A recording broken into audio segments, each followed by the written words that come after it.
You are about to enter the Red and Rev Sports Show experience. Get ready for some real sports talk from some real sports fans who were real sports athletes who have sports knowledge.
What up, everybody? Welcome to episode 376.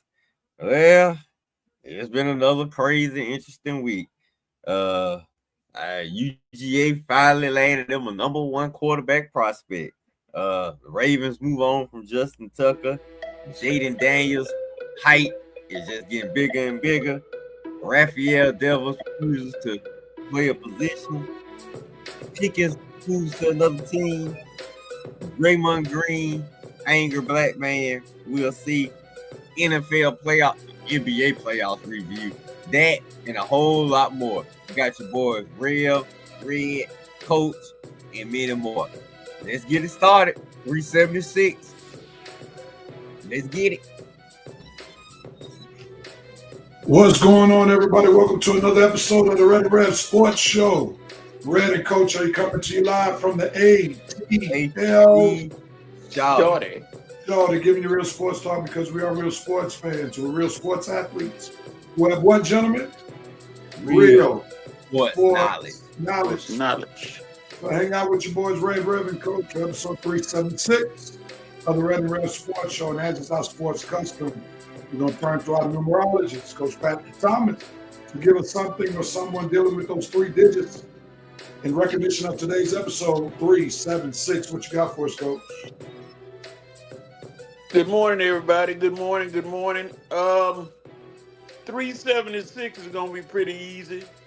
It got to be a lineman because 76 is the number they wear. This guy was a 3-time All-Pro Bowler, big lineman for the Los Angeles Rams.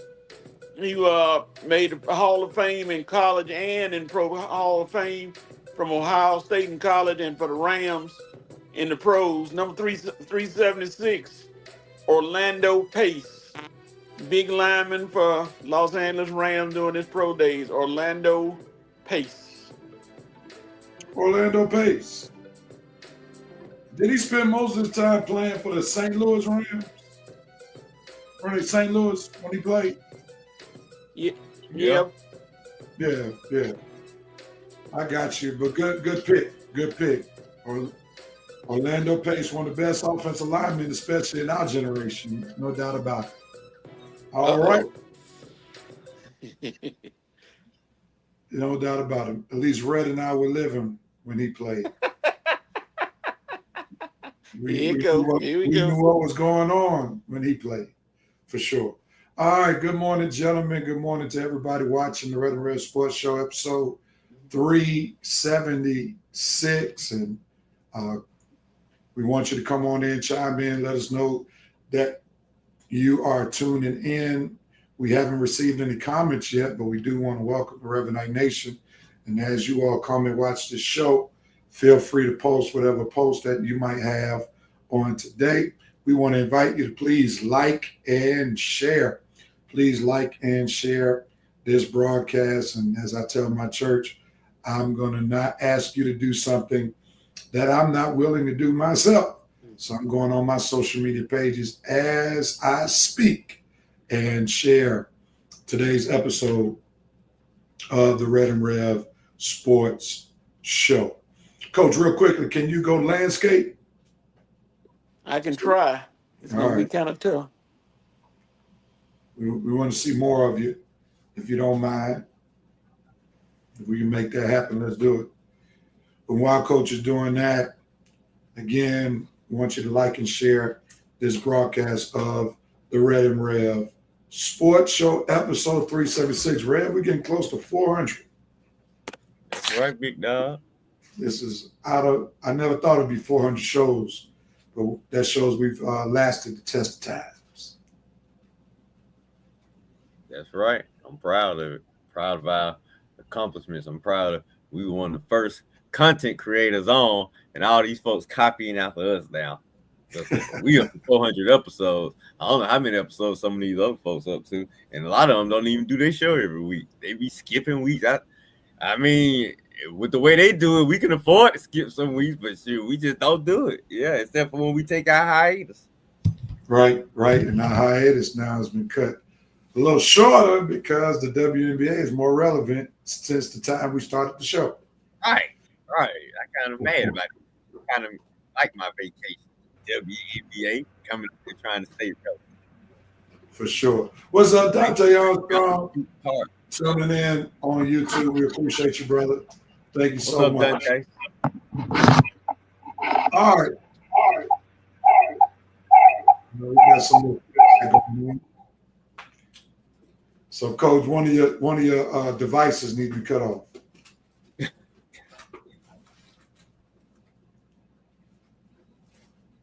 Yeah, we need to cut one of those devices off. We good? That device off, Coach. All right, here we go. We're going to go with our dope, nope, and cope moments for the show. I'll know when Coach is ready because I can see that other screen out the way. There's some more people coming in. The Birdcage LLC. Appreciate you. Thank you. Glad you love the Maze sweatshirt. Representing me and Red's alma mater this morning. Appreciate you tuning in. What's up, Ryan? Yeah, that's Ryan, the historian Walker. He got a podcast on Into the Birdcage. Okay. All right, man. We appreciate you tuning in, showing us some love. Red, tell us a little bit more about the Birdcage. You know what day he comes on?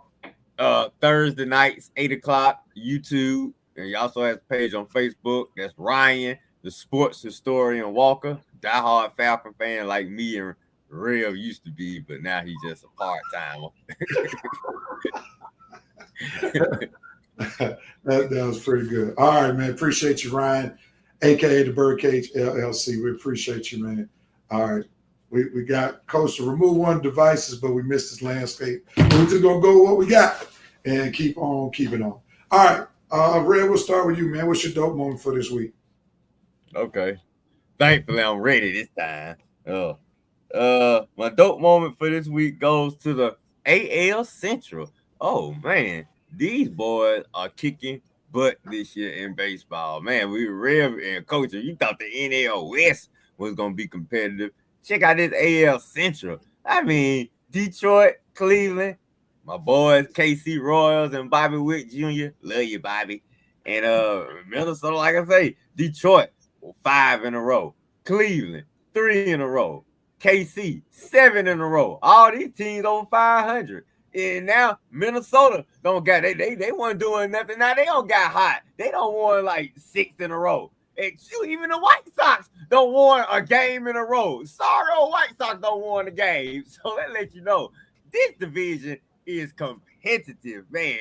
And forget the AL West and the Red Sox and the Yankees. It's that AL Central that's gonna have about 2 or 3 playoff teams coming out of there. It look like they might be as competitive as the NL West. So, man, I don't know what the rest of these American League teams thought, but if you don't win your division, don't look like you're going to be making the playoffs, because it look like the AL Central going to have about 2 or 3 teams coming from that division, just like the NL West going to have about 2 or 3 teams coming from their division. 12:30, Red. 12:30, Red. Oh, my. So it's either win division or no playoffs. My bad. Excellent. Absolutely. I try to make up for last week when I wasn't ready. Yeah. Coach, what's your dope moment? My dope moment, goes to Jason Dominguez of the Yankees, the youngest Yankee ever to hit 3 home runs in a game. You know, they've got so many, but he's the youngest. He just did it this past week. So Jason Dominguez, dope moment. Awesome. All right, my dope moment goes to Drake Baldwin of the Atlanta Braves, getting his first walk-off hit, propelling the Braves to victory in extra innings against the Reds on Thursday night. Drake Baldwin has many more walk-offs to come in my imagination. So big ups to one Drake Baldwin. Oh, yeah. Coach, your note moment. My note moment going to Jason Tatum. Mr. Tatum, you doing your commercial for Jason Tatum is Superman, but your last 2 playoff games have been everything but. So you may want to change that commercial, try to get something else. Jason Tatum is, I guess, Bateman or whatever that thing is, because you're not looking very good right now. No! More like Superman dog. My note moment is going to stay with the sport of basketball and with the Boston Celtics. I'm noping on the Celtics, shooting 25% from the three-point line in 2 consecutive games where they shot 100 three-pointers and only made 25% of those three-pointers in 2 games. And that may explain the reason why they are down 0-2. I think James Naismith, the inventor of basketball, is probably rolling over in his grave to see what the sport looks like today. You have got to be kidding. Red, your note moment, sir. Well, first I got to give you and Coach an extra dope for dogging the Celtics out. Thank you. I don't even have to. Thank you guys for dogging them out in your note moments. Well, like Red stayed with basketball, I'm gonna stay with baseball in my note moment.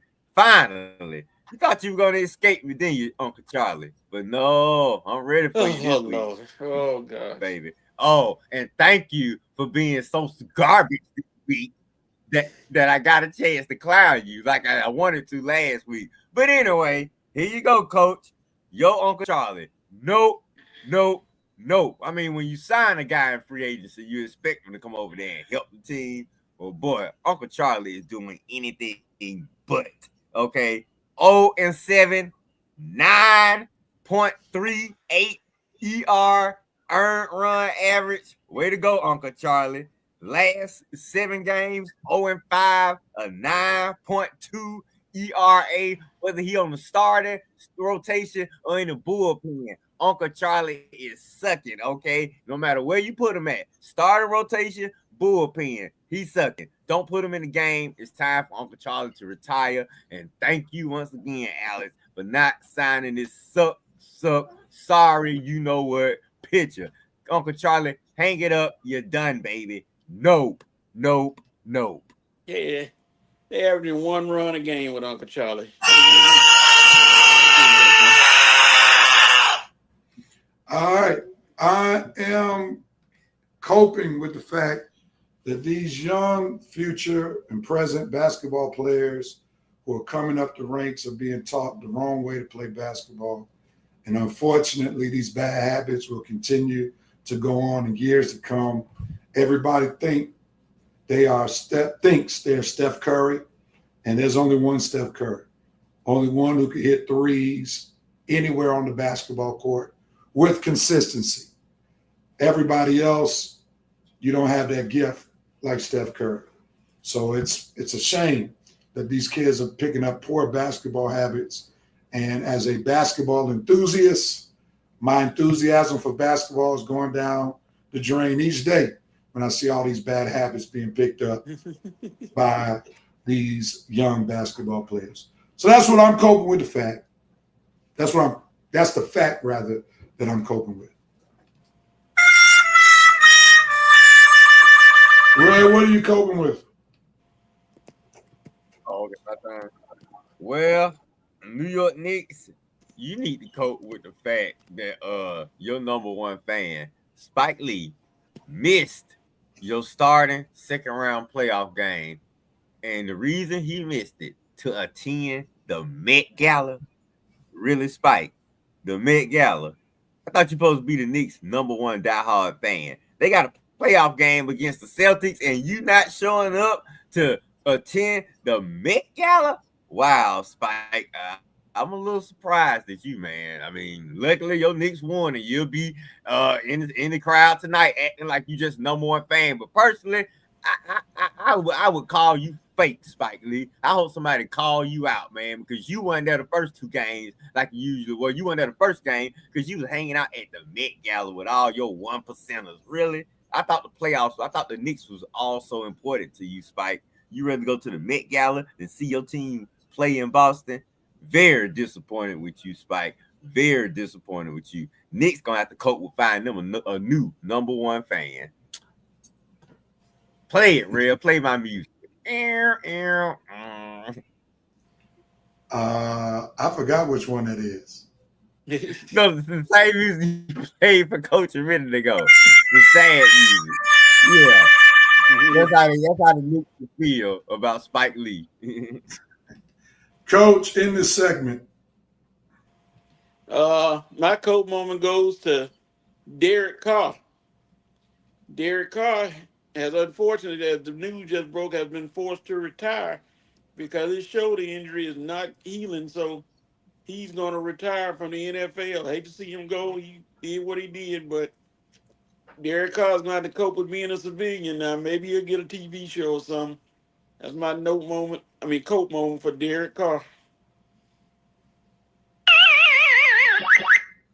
All right, Derek Carr, his career is OVA, over.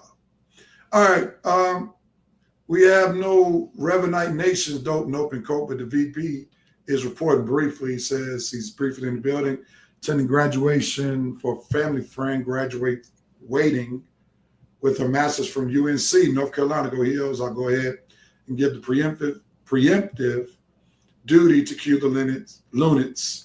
Have a great show, fellas. Thank you, man. What's up, Horace? What's up with you, brother? And before I go on, congratulations to your family member. And also, we want to say congratulations to the president who graduated with his bachelor's this past weekend, Thomas Holcomb, who we call the president on the show. Congratulations, Mr. President, on getting your bachelor's degree. The VP does have a dope moment, says Knicks define the odds by stealing not one but two games on the road. Couldn't have happened to a better fan base, man. If the Knicks wind up winning against the Celtics, boy, it's going to be crazy. It's going to be crazy. What's up, Dre Trice? Glad to have you. Appreciate you. And indeed, congratulations to Prez, William, Amy. What's up? What's good? Rainy day in Georgia. Stay safe out there in Georgia. Y'all be safe on those streets because Georgians have a hard time driving in the rain. So be careful out there. Yeah, right, man. In Georgia. All right, let's move this train on. And we gave y'all our dope nope and coats. We got to give our predictions update. And after week or round one, rather, this is where we stand. We're kind of behind a little bit because we didn't pick since last week the two Western Conference. But this is where we are after the first round was completed. Rev and Coach are in the tie with 9 points. The way we give the points is who wins this, predicting who wins the series, and you get an additional point if you predicted in the correct amount of games. So we see that Rev and Coach got 9 points, and Red got 8 points. We are currently into the second round. We only picked the NBA Eastern Conference. We didn't get a chance to do the West because the West had not been chosen on who's going to play each other by the time we got off the show last week. So that's where we are, fellas. Let's just give some quick commentary on what's going on so far. I guess the biggest surprise would be the Knicks being 2-0, up 2-0, especially after in both games they were down 20 points. So, Red, I'm going to start with you since you are not a Boston Celtics lover, but a major Boston Celtics hater. So we'll hear from the negative side first. So what do you have to say about what's going on between Boston and New York? Well, I don't know how negative it's going to be for Knicks. For the Knicks, it's going to be extremely positive for the Knicks and Jalen Brunson and Karl Anthony Towns and Coach Tibbs and Miles Bridges. And and Mitchell Robinson, man, look, I know their names like their household names now. I've been cheering for them for so many games now. But yeah, hey man, it's very negative for Boston, yeah, because I'm a Boston hater, because I'm a Laker fan. All Laker fans are Boston haters, and we loving this right now. I mean, Boston already won the 18th ring last year. We can't have them winning again, and usually this is on track with what they do because they are never a back-to-back team like the Lakers are. You know, Boston never three-peated all them championships. Well, yes, they did. I forgot. In the 60s. But since the 60s, since the modern NBA has started, you know, since they actually have, you know, black players now, not all those white players they had playing with Bill Russell back in the day. But now that the modern NBA has begun, they ain't never three-peated. So, and honestly, I can't even remember too many times they went back-to-back. They didn't go back-to-back too many times in the 80s. So this is right on par with what they do. Right on par with Jason Tatum's, you know, like Coach said, Jason Tatum's, some games he be there, some games you're looking for him. I wish folks would stop comparing him to Kobe, because a Kobe Bryant, he is not nowhere close to. Jaylen Brown, now that's a dog. ATL, big dog. Matter of fact, yeah, that's my guy right there, G. Even though he's a Celtic fan, I like Jaylen Brown. All these folks telling me to cheer for the Ant Boy because he's from Atlanta. Jaylen Brown from Atlanta, he a champion. Why not cheer for him? Please. Anyway, but like I said, Rev, the Knicks are just beating the Celtics at their own game. And actually, Rev, the Knicks are beating the Celtics playing Steph Curry basketball. Knicks, they taking the ball to the hole, shooting jumpers, getting in the lane, getting to the foul line, Celtics, like you say, all they doing is shooting a whole bunch of threes and missing most of them. 25% game one, 25% game two. In both games, you blew 20-point leads. Hey, Joe Mazzulla, figure it out, big dog. You need to try something else. Them shooting them threes versus the Celtics, that ain't working. It's not helping you win games. It's helping you get big leads, but it's not helping you close the games out. So, and this defiant attitude where you want to double down after game one, saying, well, that's what we do. We shoot threes, and you see it cost you again in game two. Well, like Rev said, buddy, you lose this series, you're going to be done. You're going to be done just like Grady Little was done with the Red Sox in 2003 Boston Red Sox when they lost to the Yankees. Yeah, I was looking at that Netflix series last night, Real, when the Boston Red Sox had came back on the Yankees. And I'm telling you, Joe Mazzulla, they don't play, dude. Lose this series to the Knicks and with your defiant attitude, and you gonna be out like Grady Little was out. So I'm loving it though, Rev. I'm loving Boston getting it handed to them, just like my Lakers got it handed to them. So it's all good for me. So let's go Knicks tonight in game 3. And just remember, Jason Tatum, like them shirts in Madison Square Garden says, you ain't Kobe. You ain't Kobe. So stop trying to be. All right, Coach, let's turn to you real quickly. Let me just ask you a basketball question. Do you think the Celtics go down in this series? And what I mean by go down, lose the series? No. Celtics not going anywhere. The pedigree is there for them to win. And Jalen Brunson, you know, you can only wave the magic wand so many times and it can work out. Now, Miles Bridges, somebody must have told him it was either a contract issue or something going on, because he made 2 big defensive stops at the end of both games to win the games. And he's trying to say, I'm earning my money, because they traded for him for a lot of people. But I just think the Celtics not going to shoot that bad this whole series. I don't see it. There's an adjustment going to be made, and they're going to make amends for losing those 2 games. 2 games that now got to look at one factor. Even though they shot so pathetic, they only lost by 1 point. Just imagine if they were shooting that a little better, at least 10% decent, they would have won. So they're not losing games by a lot of points. They getting beat by 1 point. So the Celtics can get back in the series if they just make an adjustment on their shooting and win again. They got the talent. They get talented all the way around. So, and what is going on with old Crispy Porzingis? He got some mysterious ailment that seemed to be like in Space Jam. He put his hand on the basketball and it took his power away.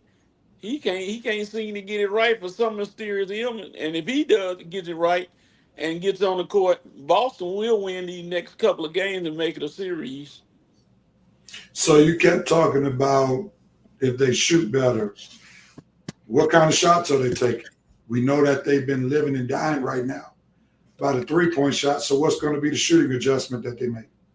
Somebody's going to probably slap Joe Mazzulla and say more float game, get those 10 and 13 feet shots, those paint shots in the paint, and more drives to the basket. You can shoot the 3s, nothing wrong with that, but you're going to eliminate that 3 and not shoot as much. I guarantee you, and I'll make a prediction in this next game, they won't shoot over 43 pointers. They're going to shoot 50 of them next game. Okay. So you don't see the Knicks home court advantage meaning anything going forward? No, nope. I just don't think. Knicks got a good team, but I just, like I said, with you only winning by 1 point in both games when you clearly, the Celtics clearly were pathetic in shooting, that says a lot about the Knicks as well. Now, I don't say much about the Knicks, but Celtics are getting good looks. They just not making them. So things are going to change. So I'm a little conflicted because definitely the Knicks in the driver's seat. While at the same time, to Coach's point, even with the Celtics shooting poorly, the Knicks have just barely been beating Celtics. While at the same time, the Knicks will have home court advantage, and typically home court advantage actually means something. I'm still going to give the Celtics a chance to win the series because they are still the more talented team at the end of the day. They're more talented. And that has been evident in both games, even though they've had epic collapses in the third quarter in both games. So the Celtics have to win tonight. If they don't win tonight, it is OVA. It's over.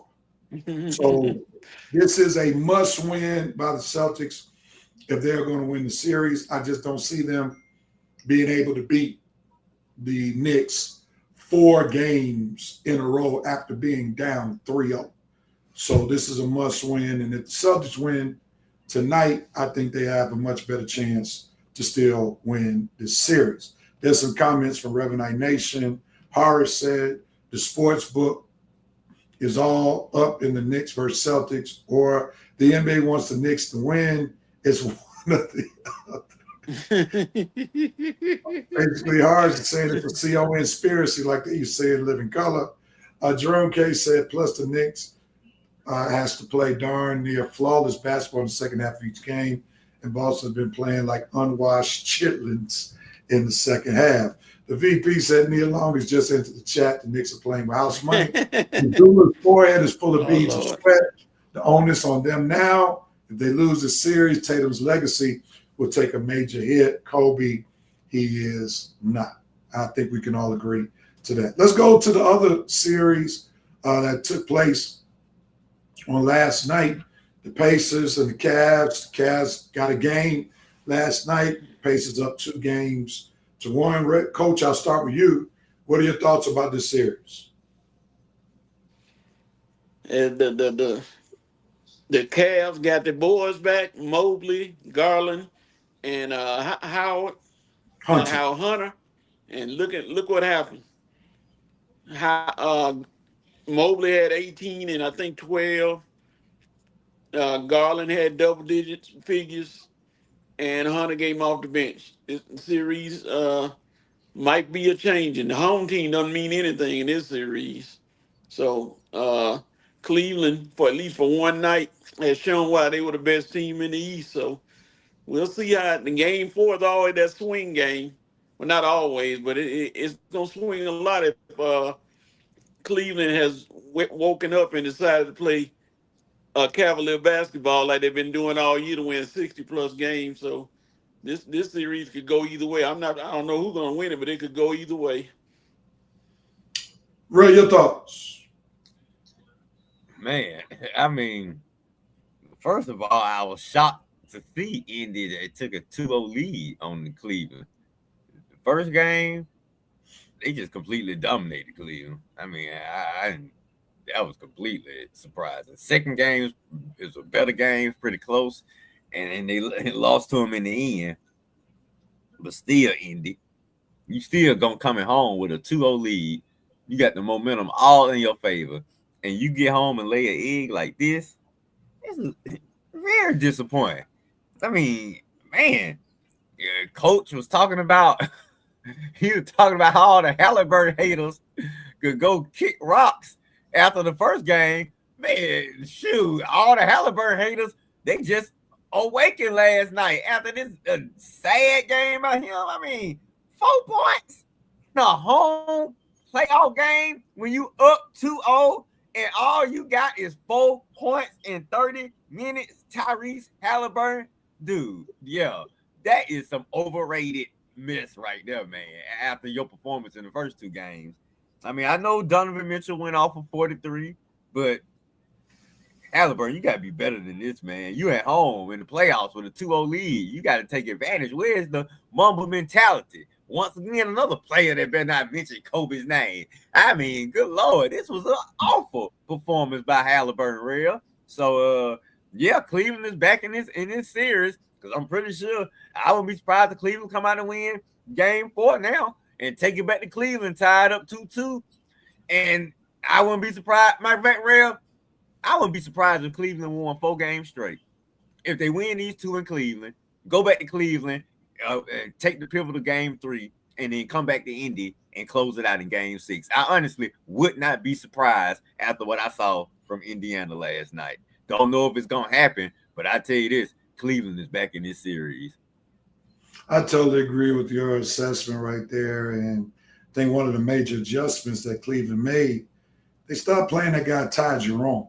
I don't understand how he was getting all these minutes. Well, I do, especially in Game 2 when all those players that Coach mentioned got hurt. Garland, Hunter got hurt, then his minutes increased. But Ty Jerome just does not have the foot speed and the athleticism to be able to play in a series like this. Indiana is very athletic. So in order for Cleveland to maintain what they did last night and go on and win the series, they have to have athletic ball players who can keep up with the Indiana Pacers pace that they play with. They play very fast pace, and players like Ty Jerome just can't cut the mustard in this type of game. So as long as Garland can stay healthy and out of foul trouble, same thing with Mobley, staying healthy, Hunter to stay healthy, I think the Cavs will prevail in this series. All right, let's go to the next series, and we'll go out west. And the Nuggets, former NBA champions, they have taken the lead 2-1. In the words of Sweet Daddy Williams, the Thunder are in trouble. Sweet Daddy Williams from Good Times. They are in trouble. Coach, are you ready to talk, man? What's your thoughts about the Thunder? You're muted. You're muted. Yeah, the Thunder should be kind of worried because Nikola Jokic had his absolute worst game. This was uncharacteristic to him last night. 8 turnovers, 0 for whatever from the 3-point. This was his worst game, and they still won. The Thunder got reason to be worried, and all the pressure's on them in Game 4, and I do mean a ton of it, because if they go down 3-1 to the Nuggets, this is over. They're not going to beat the Nuggets 3 straight games. So now the momentum has completely shifted to the Nuggets Nuggets. That's right, because you can't let Jokic have that bad a game and not win. There's no way you can survive a game like that with him struggling, Jokic struggling, and they still winning. So now, Shai Gilgeous, you're going to be the MVP. Let's go and get that out the way right now. You're going to be the MVP of the NBA. No problem. But right now, you got to do something, because he didn't have a good game last night either, and they lost. Yeah. So, hey, pressure bust pipes and make diamonds. We'll see what happens. Yeah, Shai Gilgeous went 7 for 22, 18 points, went 1 for 6 from the three-point line. He did have 13 rebounds and 7 assists. That's good, but that shot percentage was definitely horrible, under 33%. That's terrible.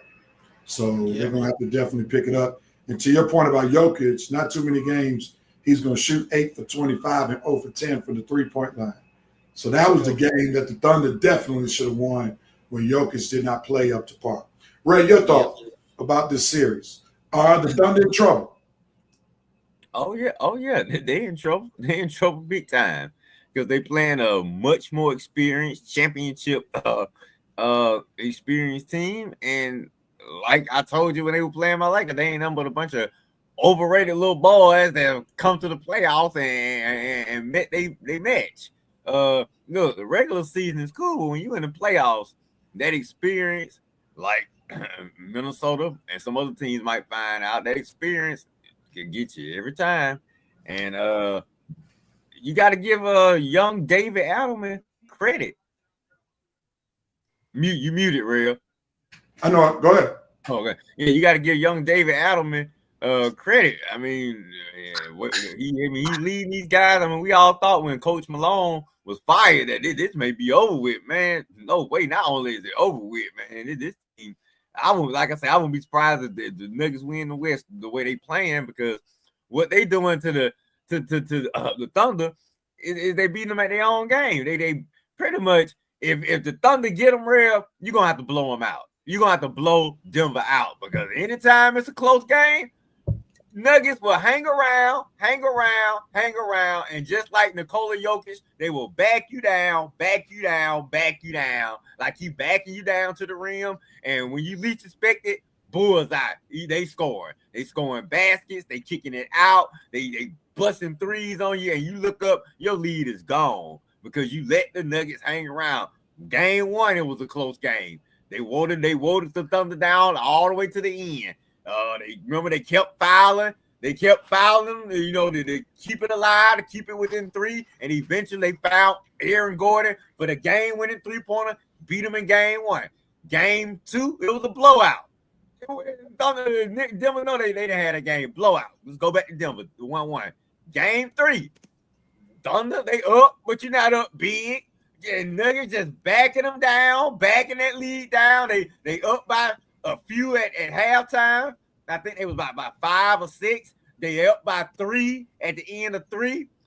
And they just playing right into the Nuggets' hand. If you ain't blowing the Nuggets out, you're going to let the Nuggets hang around. I don't care if Nikola Jokic having an off night. You still got Murray. You still got Porter. You still got Gore. All those guys have championship experience. And Nikola still can make the right plays even if he's not scoring. Make the right passes, hit the right rebounds, call the right plays, even get crazy over there on the sideline. So, like I say, the Denver Nuggets are beating the Thunder with experience and just championship pedigree, real. That's what it's coming down to. And if the only way that the Thunder have a chance is when you blowing the Nuggets out. Because if it's a close game, I'm gonna take Denver every time. Yeah, I have to totally agree with your assessment right there. And the Nuggets not only have one proven finisher, they actually have 2 in Jamal Murray to go along with Jokic. So that's really problematic for the Thunder because the Nuggets have been there on the highest level and they know what competition looks like on that level. So this may be another year of growing pains for the Thunder, and they might be one more year away from really making that next leap. And they may have to really evaluate their roster, because I like Chet Holmgren, but he's too thin. In fact, Coach used to say he probably need to eat some more biscuits because he's just too thin. And they just got a lot of wiry guys that are good, but in the playoffs, when it's a little bit more physical and the game slows down, that's why the Thunder are struggling because it seems like their team is more so built for the regular season, not the playoffs. And they're going to have to make some adjustments to get some bruisers who can pound during the playoffs as opposed to having all of those thin guys who can get up and down the court but can't be physical when it's time to be physical. Horace said about this series, OKC youth is showing too much in one-on-one in crunch time, whereas Denver plays to the strength in crunch time. That's a little Jerome Casey right there. Horace. Playoff experience matters. Give credit to Joker and Russ. Seems that they get it. Yeah, and now, Coach, you can't come bragging about Russ. Now you left him behind. Now you ain't said that about Russ all season long. Now don't get on the Russ. That's surprising, Coach. Why haven't you talked about Russ with them? That man put Russ in the sea of forgetfulness. Right from the Clippers. Wait, Rev. I'm gonna paraphrase one of your terms. Let his work speak for himself. Well, that's scripture right there. Jerome Case said the Thunder are far from overrated. That's crazy talk. Denver's just more experienced. The Nuggets is 6. Red, did you call them overrated? Red, did you call the Thunder overrated? No, I don't know what he talking about. What we said that they were more experienced. Nobody said they were overrated. Their youth is catching up with them. I think that's we what said. We said the Pacers was overrated. Okay. All right, we got that clear.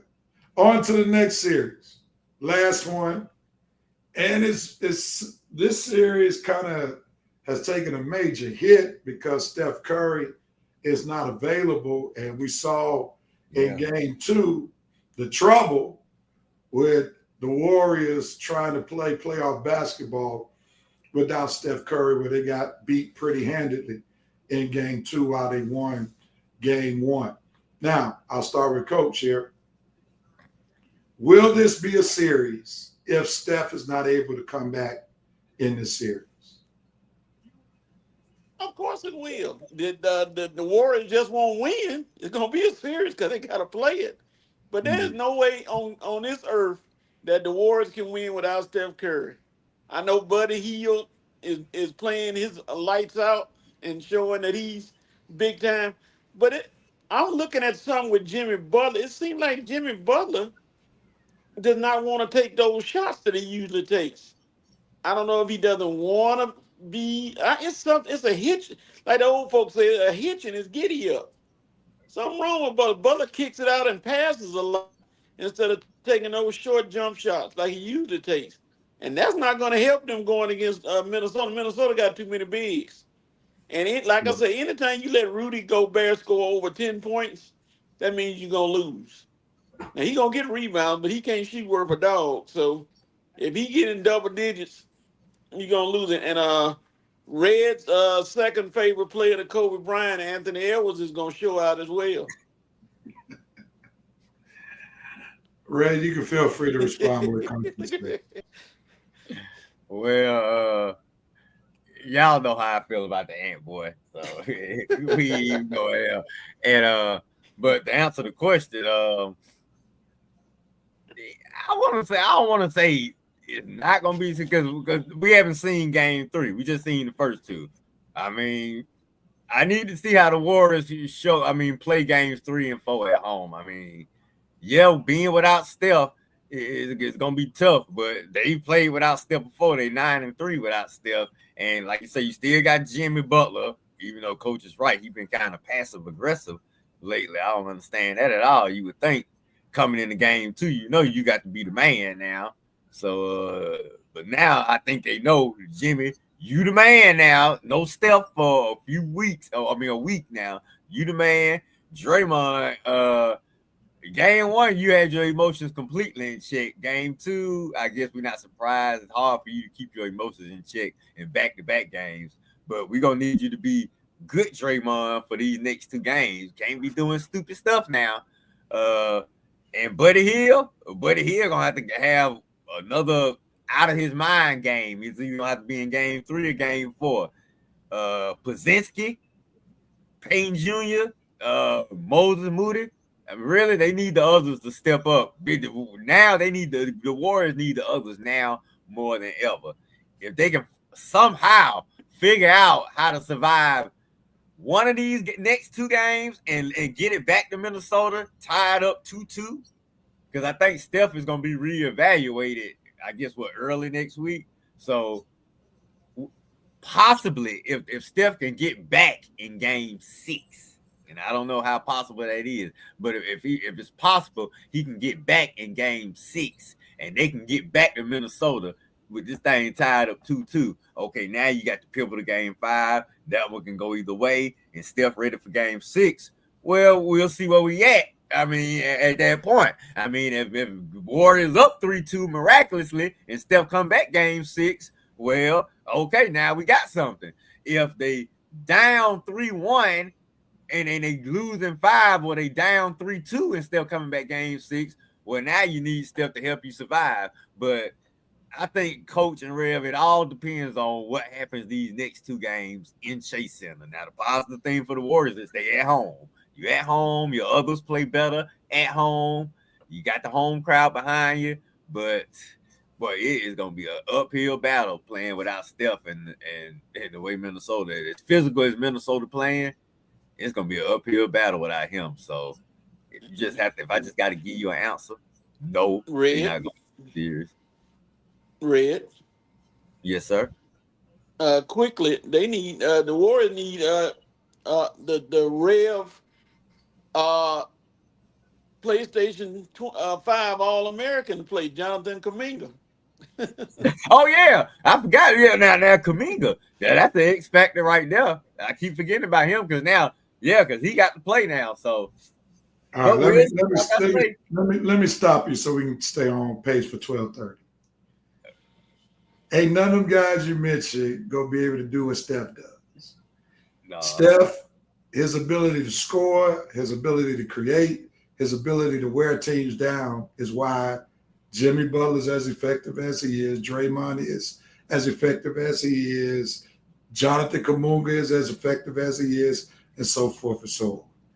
If Steph Curry is not on that court by game 5, it's over. Period.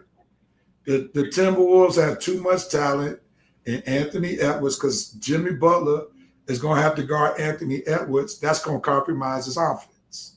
So that right there takes away one of your more proficient scorers for the Warriors. Draymond plays off of people. That's his gift. Draymond cannot just be given the ball and say, go get 20. No, that's not his game. So without Steph Curry, we're going to see more games like game 2. I don't expect game 3 to be close. The only way it's going to be close is if Minnesota does not come into play. If they take these games lightly, that's going to be Golden State's hope to keep these games competitive. If Minnesota comes locked in like they were with the Lakers, this series is going 5 like they beat the Lakers. That's just the bottom line. So we can stop all these ifs. Red had about 20 ifs in that in his segment. And I was just afraid he was going to if his way all the way to the top of the hour. So it's not going to happen. It's not going to happen. So we'll revisit this one next week. Hey, Rev, I didn't really believe any of them. I know you didn't. That's why you finally redeemed yourself by your last sentence. If I'm going to be honest and answer this question, ... you finally just came in with the answer. But you did all that other stuff because you don't want Anthony Edwards to advance because of your disdain for him and the way he carries on off the court. Jerome K. said, Red has been smoking on some Thunder. Rev at the 909 mark. Red said that nothing but some overrated little boys tape don't lie. All right, well, we'll review the tape. Oh my God, he all the way back on that, man. We gonna be past that right now. All right, so we're gonna pause right now for halftime. This is gonna be an abbreviated show. We gotta get out of here by 12:30. So we'll be right back with the second half of the Red and Rev Sports Show. Stay tuned. We got some basketball coming up, football coming up, and some baseball. So stay tuned. We'll be right back.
We're back. There we go. We're back for the second half of the Red and Rev Sports Show. I guess Coach will be with us in just a moment. Let's see. Got a comment on the page. Jerome said on the 39 mark.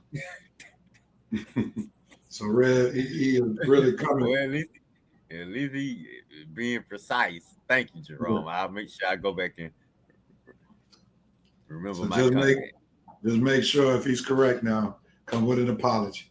He ain't gonna be happy to know.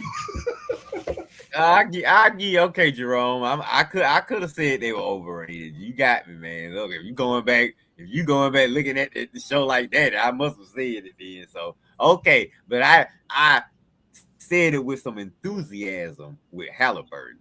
I just made a little comment about OKC.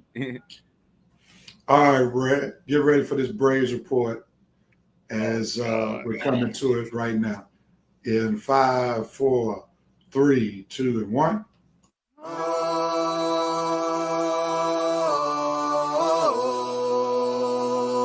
It's game time.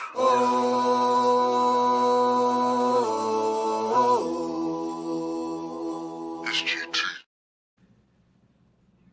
I guess I'll start doing the chop now because Braves, this about as good as y'all gonna get. We just don't got to the Jack Nicholson movie now. This is as good as it's gonna get, I guess, man. Because I don't know what else to say. I mean, when you think you got it figured out, they may not. When you think the pitcher is figured out, not really. You think the bats got it figured out? Nope. But hey, we playing the chump teams now. So, like I say, Red, these next few months, Braves just gonna start beating up on all these chump killers and mix in a few good teams, and they'll probably lose those games, but they'll probably beat most of the chump teams. Like they beat up on Cincinnati this week. You know, we had 5 games. We don't played every game this week, and we went 3-2. Should have went 4-1 because I don't know how in the world you lose to Pittsburgh last night. 7-game losing streak, and worst team in baseball pretty much the last month, and you go in and lose to them. God, Lord, Bryce Elder again. And I spoke too soon on Schuenbach, Rev, because he about as inconsistent as I don't know what. Now, I don't know what we're going to get from him. I don't even know what we're going to get from Sale on any given day, even though he's one of our best pitchers. So, and then the days you get the good pitching performances, we don't get enough run support. Just like what happened this week, the game we lost to the Reds, not enough run support. Last night, Elder did okay, but not enough run support. Like you say, guys in the lineup, some week is one guy's hot, next week somebody else hot. Ozuna, he was the hottest man in the lineup last year. Now he ain't hit a home run since late April. So, Rev, it is what it is. We the Braves. Like I say, I hate that we hamstrung with this payroll. Alex act like he's not when we all know he is. That's why you didn't sign Freed. That's why you let Freeman go and Max Fried and dance with Swanson. Swanson, I'd be okay with. You just replaced him with somebody else. Freeman and Fried, I think we need it because, I mean, personally, I'd rather have those guys than what we have to replace them. Olsen is fine, but Freddie Freeman is a professional hitter, okay? Olsen is a streaky hitter and a streaky home run hitter. That works sometimes, but it don't work for you all the time. Like when we're not hitting, and it seems like everybody is slumping at the same time. So, Braves, we are what we are. Still can't get over 500. Every time we have a chance to get over 500, we blow it like last night again. So, like I say, we just middle of the pack right now, Rev. Look at the stats, the pitching stats and batting stats, middle of the pack everywhere. So, that's the Atlanta Braves for you in 2025. Just middle of the pack right now. All right. Last night was inexcusable because I think the Braves went into that game with the wrong mindset and started with Snicker. Like, I understand the Braves are playing 17 games in a row without any breaks. But you cannot start a game with White, Fairchild, and Allen in your starting lineup when your top hitters are not that effective right now. And I just couldn't understand how you starting those guys who are utility players, bench players. You're basically disrespecting the Pirates, saying that they're nothing. Starting these 3 guys who are bench players. You know, White is starting because of the injuries. I get that. Allen is starting at shortstop because Arcia has been horrendous. And then they stuck in Fairchild to play in right field on yesterday. But you can't go into a series thinking that you already have it in the bag. I would have rather Snitker play his regular lineup, Verdugo, let him go another day. I know they got into Pittsburgh late because of going to extra innings, but you can't put a lineup together that makes it look like this other team is inferior to us, especially when you know that you're going to be in a dogfight later on down the line to get in the playoffs. You know, so you can't give games away. I know it's 162 games, but these games are important, especially when you look at that gauntlet in the NL West. You got 4 teams that are already ahead of you. You got 2 teams in your own division that's ahead of you if the playoffs is the goal. So I just really struggled with that. And, you know, I'm really concerned. When is Ronald Acuna coming back? When is Strider going to come off the injured list? And now that signing of Strider may seem to backfire because it seems like he's given us more injuries since he signed that big contract than availability. So, you know, it's really problematic right now. And I guess, you call him Spencer for hire. Yeah. I'm glad now that Alex hadn't given him an early contract because my God, he was on the trajectory of getting one of those early contracts the way he was pitching. But now he's like a 500 pitcher right now. So the break. I just don't understand why you didn't bring. I mean, what is the reason you don't bring Fried back? What? Tell me, Alex. Why we don't sign Max Fried again? I mean, what you act like? He acts like he had like 2 or 3 pitchers sitting behind him ready to go. And no, you don't. I think it was how much it costs to go along with his age. I think that's where it is. And I mean, teams like the Yankees and Dodgers, they making those type of commitments to players like that. But we the only team like, okay, if the player's not in his 20s, we don't want to make the commitment. Sometimes you got to make the commitment for a guy who has done. Fried been here for a while now. He's proven himself. You got to get him some type of money now. I wouldn't have said that if he was a free agent, but he's been here with us. We know who he is. That's the guy you commit to. Freddie Freeman, that's the guy you commit to. I wouldn't say committing to no other guys, but those 2 guys. And look at where we at right now. We need Fried. God, do we need Max Fried?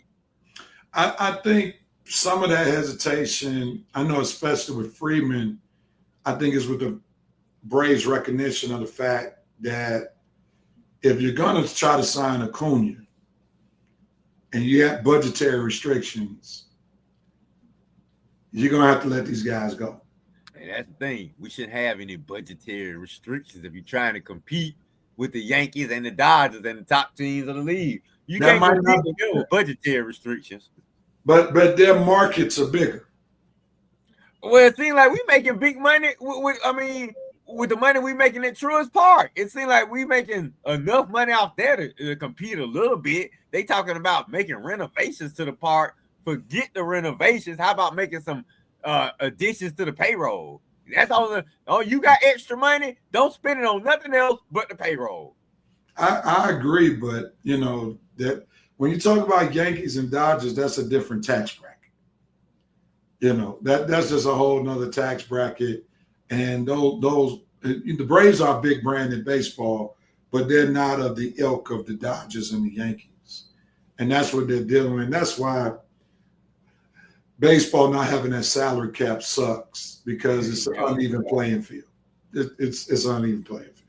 The rich get richer, and like Ohtani's contract probably exceeds the entire Braves contracts altogether. So it's just ridiculous. But hopefully the Braves that were 2 or 3 games below 500, maybe by next week they'll be at 500. They were 1 game away from being 500, and then they lost 2 in a row. So we'll see what happens on next week. All right, man, let's go to this 5 for 5 real quick. And this is the portion of the show where we'll talk about 5 different topics, and it looks like Coach is ready. 5 different topics for no more than 5 minutes. Red and Coach, you get a minute each to talk about it, 45 seconds single screen, 15 seconds group screen, then we'll go on to the next one. And whatever comments that you might have, Reverend Knight Nation, about the topic at hand, feel free to type it in the chat while the panelists are talking, and we'll come to your comments right after we finish. Alexis Hill said the Braves are owned by a corporation instead of a real owner. Unfortunately, Liberty Media is why. All right, that's a fair point. Here we go. And the VP already let us know that he had to go early, so he gave us the pre-Q Lunits Q. So here it is. Let's do it. We're going to stay in the vein of baseball first. Red Sox Devers, who signed a long-term contract in 2023, 10-year contract worth millions of dollars, $300 million, refuses to play first base. He started off his career as a third baseman with Boston. They moved him to DH because of the signing of Alex Bergman from the Houston Astros. They wanted him to move to first base. He refuses to do so. Is that fair or foul? You go first, Red. I'm gonna have to go use Coach's favorite word. I think it's foul. It's foul because you act like you didn't want him in the field at first because his third base defense was so horrendous, but you gotta have his back in the lineup. So you start off the season telling them, you strictly out DH. Okay, I get it, but now you got injuries, and you need one of your top guys, one of your best players, to make an adjustment. So I get it. I get it from his point of view, and I get it from the Red Sox point of view, but more so from the Red Sox point of view because, dude, we paying you $300 million. I understand we asked you to DH, and initially that was the plan. Look, I'm in the work. I got to work a job.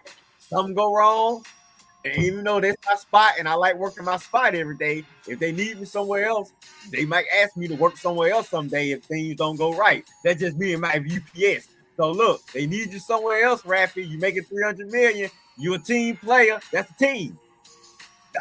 Coach, your thoughts? Devers, wham. That's all I got to say. Wham. What you crying for? You playing? What you crying for? You doing a job that most people would kill to do. You playing baseball and making millions of dollars. Wham.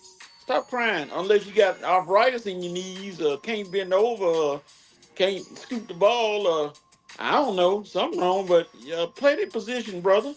You on the field. They can sit you down now. It's not that hard if that's what you want. So take the tears somewhere else. Wham. I'm going to chime in. I think this is foul on the Red Sox. Because if you look at it from this perspective, say you're a starting pitcher, and all of a sudden they say, we want you to become the closer, and that's not your gift.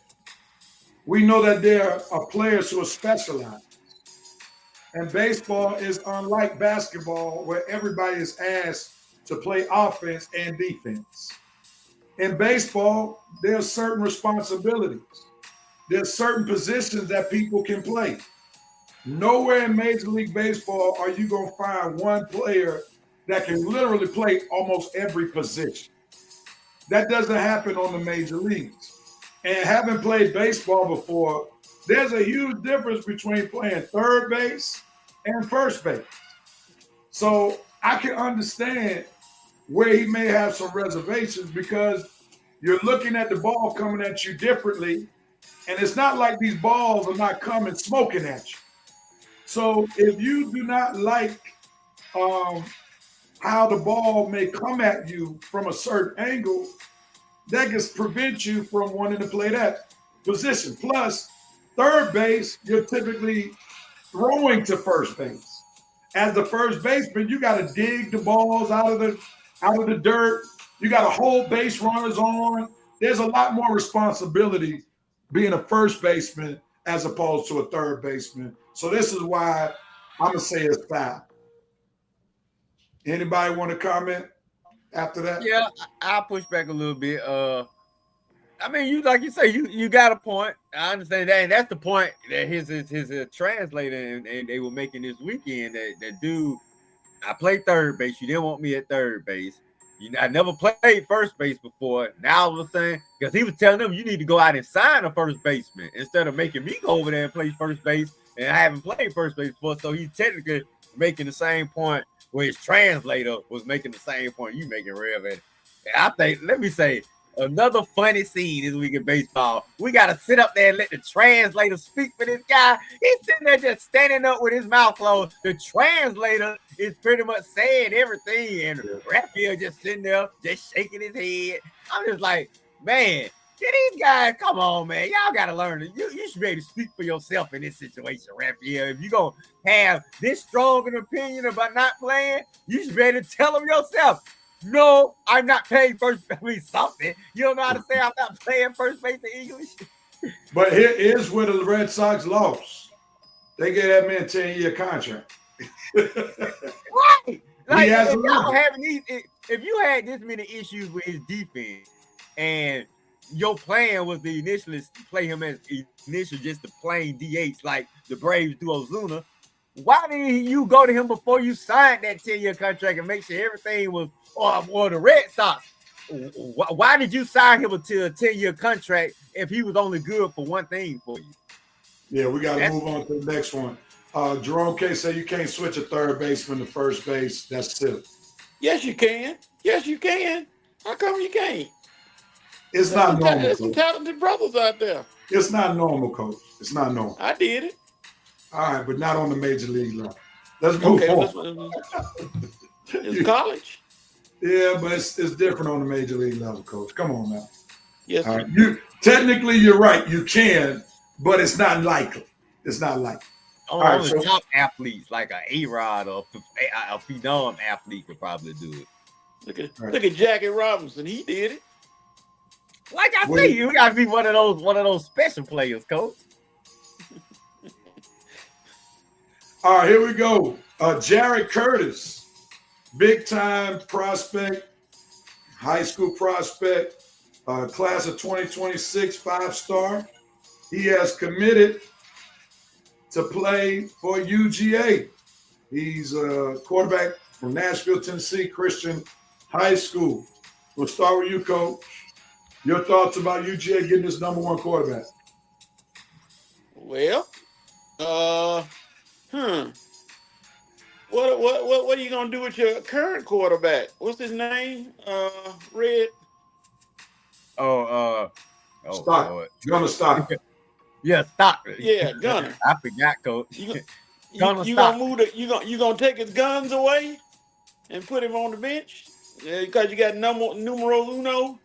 I guess that's gonna be a quarterback battle that's coming up if Curtis can come in, and it's kind of similar to what Deion got at Colorado with the number one quarterback in Georgia did, but he got the boy from Liberty who was almost All-American. So we're gonna have some two interesting quarterback battles coming up. That's gonna be interesting for Georgia. Are they gonna push him, or are they gonna let him sit and watch for a year? Red, your thoughts? Well, if he do sit and watch, it'll be just this year right here. It won't be no longer than that. I promise you. And personally, if Gunner ain't getting the job done, I'm all for putting Curtis in. We need good quarterback players. The only thing been holding us back the last couple of years. Yeah, that's right. Because Beck ain't been able to get it done in 2 years for us. So quarterback players holding us back. So hopefully this new quarterback or Gunner Stockton plus this new quarterback will be enough to get us over the hump. That's all I got. We shall see, and I think Gunner Stockton's performance this year will determine if this kid winds up coming to UGA in 2026, because you can commit all you want in this day and age, but commitments ain't worth nothing in this current climate of college football, because they talk about commit, come to the school 1 year, then next thing you know, they're committing in transfer portal somewhere else. So that don't mean anything this day and age. We may have one comment. Curtis is not starting as a freshman. That's Jerome Case's prediction. We'll see if he's correct. On to the next topic, Draymond Green. Is he an angry black man? He addressed it after the game on game 2, where he's having issues with being called an angry black man. Ray, your thoughts? Go. Is Draymond Green an angry black man? No, I don't think so. But he sure does play one on TV. No, I mean, I think his on court persona is much different than his off court persona. I honestly do. But his on court persona is so highly exaggerated at times, and it's so demonstrative that it oversees whoever he is or whoever he wants to be off the court, because that's all people see is Draymond. I mean, when you on the court, billions of fans all over the country and all over the world are watching. When you at home with your family or kids, it's just them watching. You know, you don't have TV cameras in your living room or at your house when you being the world's greatest husband or the world's greatest father or the world's greatest teammate or friend with the cameras on around. Only time the cameras are around is when you being this big, demonstrative, angry beast of a man on the court going crazy. So, go, your thoughts. Draymond Green is the biggest example of nothing since the invention of the zero. He put this big show on. I'm this, I'm bad. Look at me. I bet you won't fight me. I bet you saw I knocked somebody out. Then he gets on the court and cries all the time when they call a little foul on him. He boo-hoos and waits and cries and pretends like he this guy so tough. But he gonna cost his team the playoffs by getting these techs. He keeps forgetting he get another tech or two. He gonna be out of the game. I mean, he's gonna be suspended. Man, he's a pretender. No more comments. A pretender. All right. I'm not going to add on to anything with that being said. Let's move on to the sport of football. One quick comment. Draymond Green has a high school basketball IQ, low emotional intelligence. His EQ takes over during physical play on the court. He's a tall mental toddler. Wow. I like to feel Draymond plays one on the court. He likes that comment. A tall mental toddler. Golly, I ain't heard that All right, before. Coach. Your long-term kicking nemesis was cut by the Baltimore Ravens, Justin Tucker. No more in Baltimore. What do you have to say? The new number one kicker in the NFL is Chris Boswell. That dog, he's the number one kicker in the NFL. But this was I know it was hard to lose the best kick in the game, but the best kick in the game slumped to 73% completion percentage last year. And that just gave him an out, seeing his recent allegations of using more than his feet off the field, using his hands. Now they got another kicker. They make it easy for Baltimore to cut him. So they said, we got another one to take his place. Tucker going to surface somewhere because he's too good a kicker to not just lead on this end, but he got to get his life straight first. Red. Yeah, he gonna surface somewhere. And one of them new massage parlors that just opened up, and then he gonna get busted again. And then he gonna end up in jail. That way he gonna surface at. Tucker is done. He's done. He's done. He's done. The NFL is done with him. You want to talk about collusion? Oh, it's about to be collusion on him. He is done. They are not even about to put up with these allegations. Sorry, Tucker. You got accused at the wrong time. That's why the Ravens touch you. The Ravens touch you, and nobody's picking you up. I think he's done. Canceled completely. They even talking about he may not even get in the Hall of Fame. So that's how bad they must be hearing things already. it must be some bad stuff about to come out about you, Tucker. So Ravens, they getting away from this, and so is the NFL, and I don't blame them. All right, Jerome K said Tucker was trying to tuck things in the wrong place too many times. Now let's see if he's going to get run over like Watson. Stay tuned, as Coach would say. Good afternoon, Sister Harris. Last topic for our 5 for 5. It's a Pittsburgh Steelers topic. Yeah. George Pickens, former wideout for the University of Georgia, gets traded away from the Pittsburgh Steelers. And he gets traded to who? The Dallas Cowboys. How about them Cowboys? Red, your thoughts about your UGA guy getting traded away from coach's team to, in quotes, America's team. What says you? How about them Cowboys? How about them Steelers? How about all these clowns, man? What is going on over here? So the Steelers, you so scared for Pickens and DK to play 1 year together. And first of all, you don't even have a quarterback, and now you losing one of the strengths of your team, which is the receiver position. For what? I don't know, but now it's the Cowboys' problem, and I think the Cowboys just got a little better now. Yeah, and with Pickens and CD Lamb, that's gonna help them out. So, I mean, sorry, Pittsburgh. I don't know what Pittsburgh is doing, and they still don't have a quarterback. So, good for the Cowboys, bad for Pittsburgh. Coach. To paraphrase a friend of ours from the show, the great Maceo Hurd, I'm almost ready to get into the transfer portal. I'm confused, but at the same time, there's a method to the madness somewhere. I smell a plot coming. Pickens was getting ready to possibly be moved to he was a free agent next year, and they weren't going to pay him that salary that he was going to be asking. So get some compensation, I guess, right now, even though it's draft picks. And the Steelers have 12 draft picks coming up in 2026. One problem is 2025. Wow. Well, Coach, I'm thinking that maybe somebody's trying to make it tough for Mike Tomlin to continue. Because you don't sign or draft a legitimate quarterback. You're waiting on Aaron Rodgers, who basically may take this thing all the way down to training camp.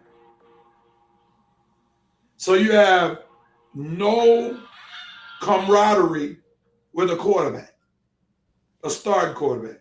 And this is where this thing with the Steelers went wrong from the very beginning, when they put all of their eggs in the Aaron Rodgers basket. That was just unlike a Pittsburgh move like I've ever seen one before.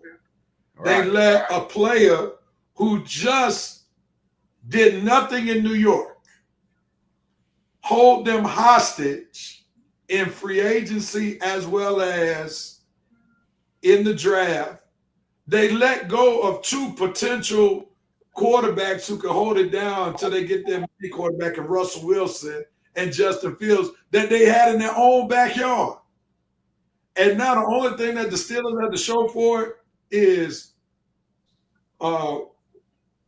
Rudolph. I mean, come on, Coach. I think somebody's trying to I think they're trying to set it up for Tomlin to get fired. Red, let me ask you this then. I'm going to ask you and Red.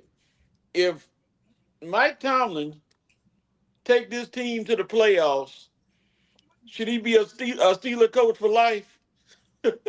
Well, I think that commentary is starting to run thin, because within the playoff run, they have no victories to show for recently. And I think that's what people like Stephen A., who would normally advocate for black coaches, that's what they're starting to highlight now.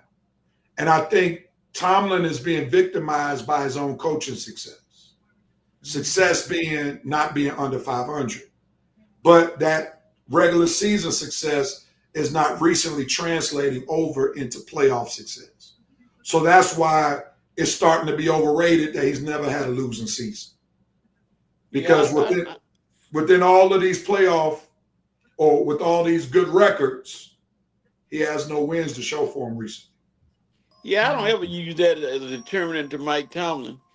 I just say he's good enough to get him there, but lately, like I say, he hadn't gotten over that hump, and that's a deterrent. And people are upset because the Steelers are always picking in that purgatory area between 19 and 20, somewhere in there, where you're good enough to get a good player, but you're not good enough to get a great player in the first round, kind of. So, yeah, if he can take this team to the playoffs, which they say is his worst roster ever, and they win, that would be something. Somebody mentioned this, and I got sick to my stomach. I physically threw up in my mouth. John Gruden should take his place. I said, who? John Gruden. What? We'll see if that happens. But I think as we get ready to close, there are two things that happen with the Steelers that are starting to haunt them now. Number one, they never drafted a real quarterback towards the end of Big Ben's career. Yep. And they let Big Ben hold them hostage. Number two, when it was time to draft a quarterback, they wound up putting their chips in the wrong quarterback, and that's Kenny Pickett. Lord, little hands Pickett. Yeah, so the Steelers might suffer this year. And if Tomlin, gets them to be playoff bound, that's cool. But if he doesn't win a playoff game, the noise is going to get louder in Houston, in Pittsburgh, especially because of his skin color. Yep. That's just the reality. Yep. All right. We're on pace to make it at 12:30. We're going to close this show out where you have the right. Who wants that at first? Who has the right to do what, when, where, and how? Who wants it? Aaron Rodgers. I will give this to you only once. If you are not in camp at the designated time that all players are supposed to report, don't come. Stay where you are, in the cave, in the jungle, in Peru, in Egypt, whatever, and do what you do. Don't come if you're not ready to come when everybody else comes. That's not showing leadership. So that means he has the right to do what? To stay where he is. Okay. Simple as that. The right to stay where he is. All right, Ray, who has the right to do what, when, where, how? Terry Fontenot, Falcons GM. You have the right to take a bow, sir, and to take a much-needed vacation. Because you earned it, big dog. Real, I can't believe this. For once, I have no complaints. I'm sitting up here just waiting for the Falcons. I'm just ready for the season to start. I like my offense, my defense. Man, Terry, once you did a good job with this roster, heading into rookie minicamp. Jalen Walker was out there and almost tore up the tackling machine. He hit it so hard. Boy, we got some dogs. This year. And I, for one, cannot wait to see my Falcons on the field. So, Terry, you have the right to once again take a bow at your free agency and draft and to go on and take a vacation. And we'll see you in June, buddy. Go ahead and get you some sunshine. Sit on the beach somewhere. Did a good job this year. Somebody needs to make sure we record this right here. Episode 376. Remember, episode 376. So when the football season comes, and if it doesn't turn out the way Red said, he can't go and bombard Terry with rants. So what Red has said is, if the season goes left, it's all on Mars. It's all on Raheem Morris. All right. Right. You're right. It'll be on Mars because Terry gave him a good team this year, Ray. Okay. The Letter Braves, you have the right to at least be playing 500 baseball by the time the Red and Red Sports Show comes on next Saturday at 11 o'clock. That's your mission and your mandate for this week, to be at least 500 in baseball next week. All right, gentlemen. Well, we did it. We accomplished our goal. We appreciate everybody who tuned in to the Red and Red Sports Show, episode 376. We'll be back next week. Same Facebook page, same YouTube channel, episode 377 of the Red and Red Sports Show. And Reverend Night Nation, appreciate you all tuning in and showing your support. And we're out of here, gentlemen. Thank you for watching episode 376. Peace out. And Jerome K said, listen here. Golden State Warriors, you have the right to move. Steve Kerr to the front office during the off season. And Jerome K said Shedeur could have been the real that stayed Pittsburgh. He could have been a fan favorite and started making or the bust of us. All right. Yeah. Appreciate that. Peace out, everybody. We're out of here.